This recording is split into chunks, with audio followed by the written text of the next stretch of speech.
Earlier, we said the ugly duckling was brave. Yeah. Okay? Is he still brave, and how do you know? Oh, we're going to read it first. Okay? Ready? So you looking up here.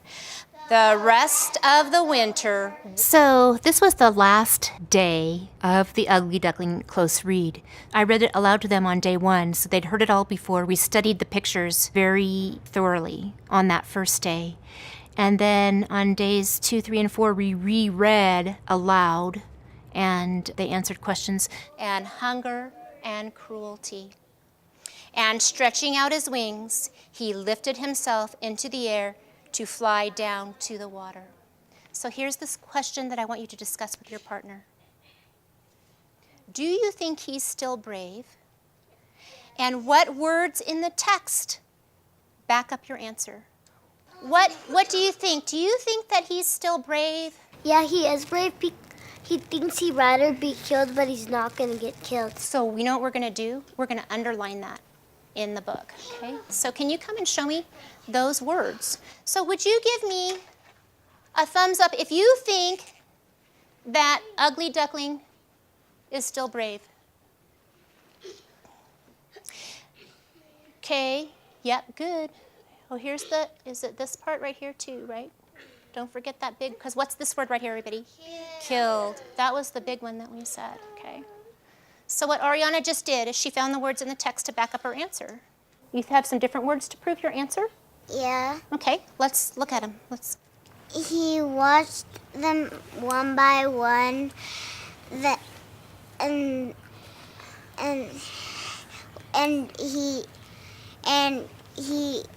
he's not afraid to fly. Okay, let's go find that in the text. And he just tried.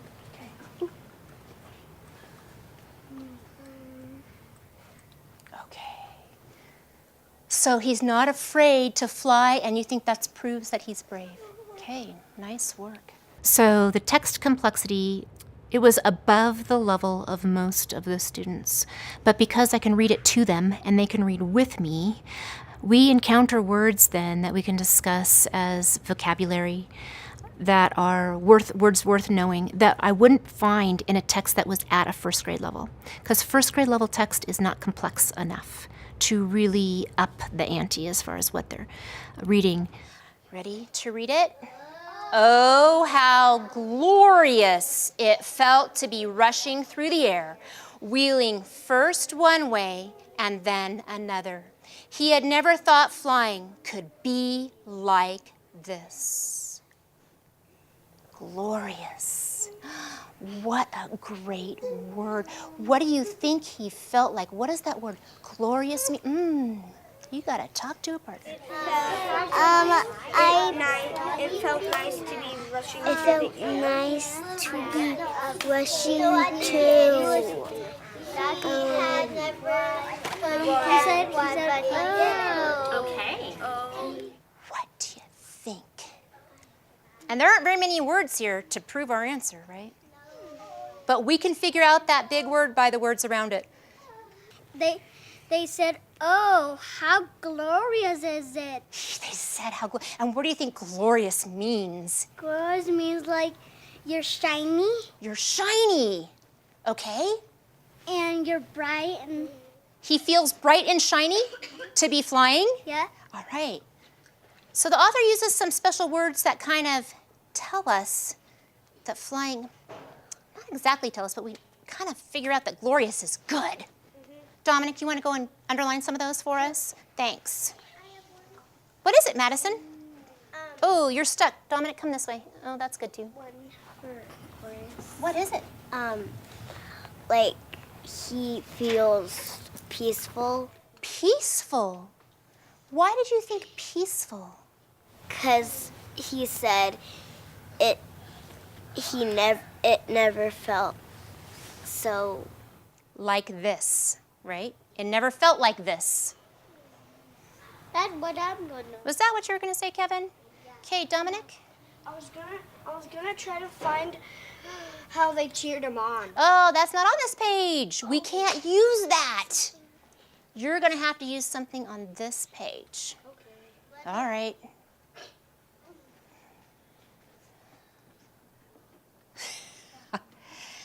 Stop there for just a second. Rushing, is that the one you want? Mm-hmm. Rushing. And what is it you said, Madison? Again, say it again for us. Thank you. Where he felt peaceful. Because, what words?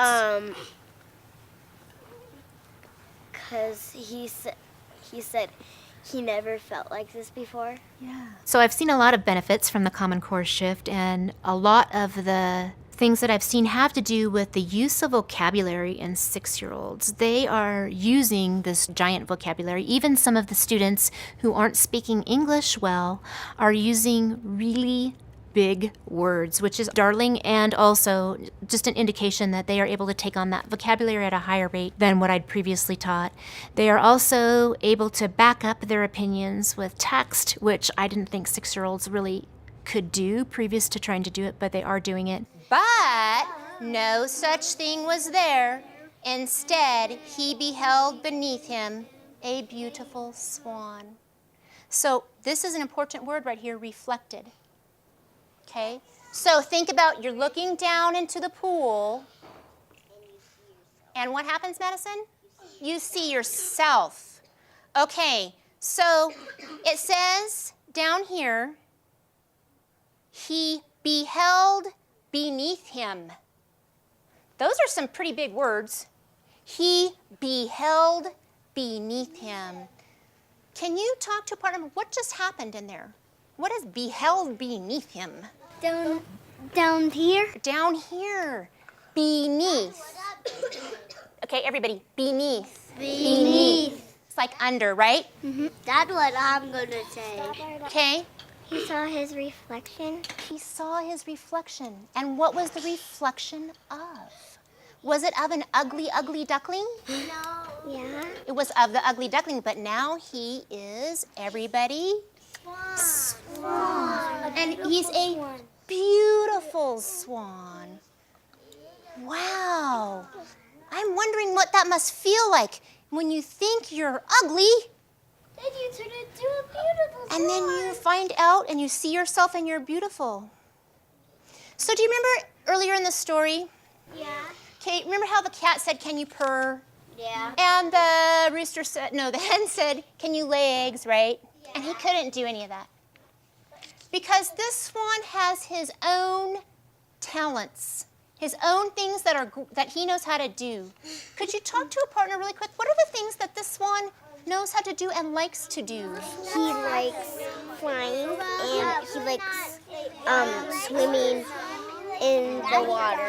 And he likes flying and he likes dipping his head into the water. And he likes doing a lot of things. Like he likes to look into the water and see his reflection, and when he thinks he's ugly, he's actually not. He's a beautiful swan. That's what he sees in the water. Mm-hmm. You have to give yourself and the class the time and space to do deep work and deep thinking, because students don't think that. We all need time to think. Give them very challenging work, and then what you find out is how much scaffolding you have to do in order to get them to that high level. It was peaceful at the beginning, but then it wasn't, right? Then it turned to again. But then he found peace. It says it right at the end. He found he is enjoying peace. What? And I want you to think about this, because we're going to write about this. What did the ugly duckling have to do to find peace? He wouldn't know what it was to be peaceful until he just knew that he was actually not that ugly. He was actually super pretty. So let's hear what some of your thinking is. He had to use his talents to get there. Good. What do you guys think about that answer? Do you think that him using his talents helped him find peace? And what are his talents? Swimming. And Fly. and diving. So I'm going to send you to your seats now to answer this question in writing. What did the ugly duckling have to do to find peace? I'm going to give you some paper, and then I'm going to come around and hear your answers, and you're going to write or draw about it. Okay, but remember when you're drawing things that specifically go with your answer. Can you draw a dog? No. Only if it goes with your answer, right? Shiny. Here's what I'm wondering about what you wrote, Charlotte. He liked what? He liked flying. He liked. Okay, so I need to know what he liked here because I don't understand. Because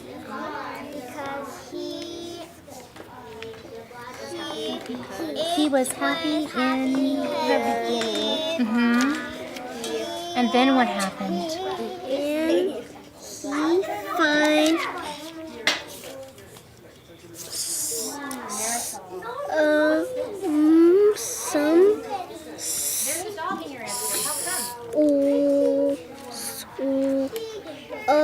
some swans.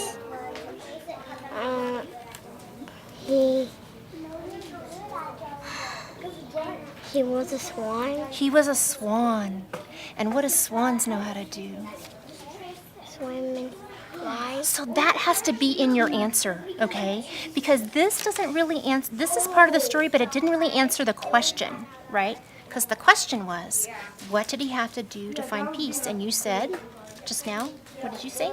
He learned to do what? Fly and swim. Fly and swim. So that's what has to be in your answer.